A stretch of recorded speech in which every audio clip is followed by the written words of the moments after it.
Hi guys, may ginagawa akong sasakyan ngayon. Naka-tricolor LED bulb gamit niya sa headlight. Tricolor din gamit niya sa fog lights niya. Kaso ganito na yung buga, halos hindi mo maaninag. Yung headlight medyo okay din, malakas.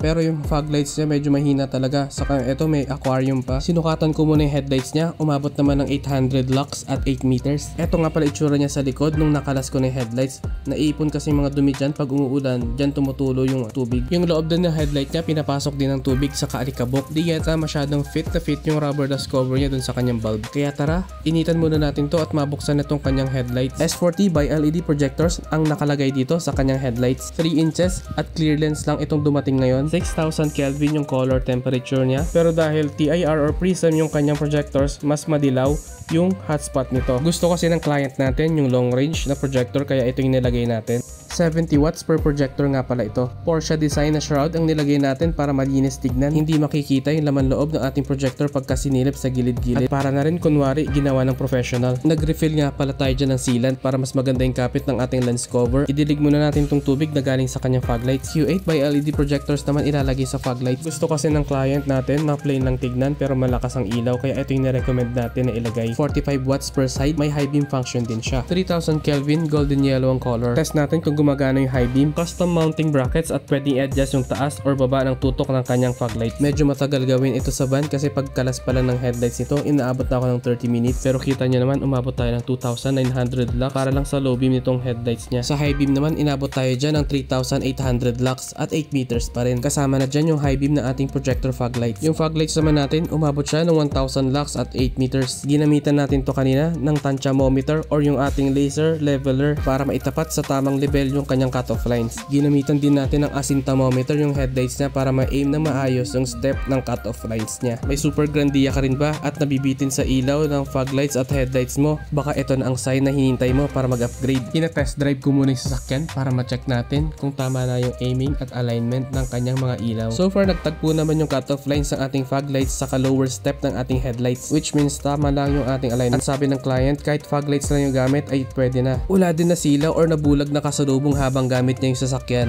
Kita rin dito sa video na mababa lang yung tutok. Pag nakargahan kasi yan, aangat pa yan or titingala pa. Kung interested kayo mag-avail, i-message nyo na ako sa Garage 58 Retrofit Works. Dito lang ako sa likod ng Petron Mayon, corner Calamba. By sked tayo ha.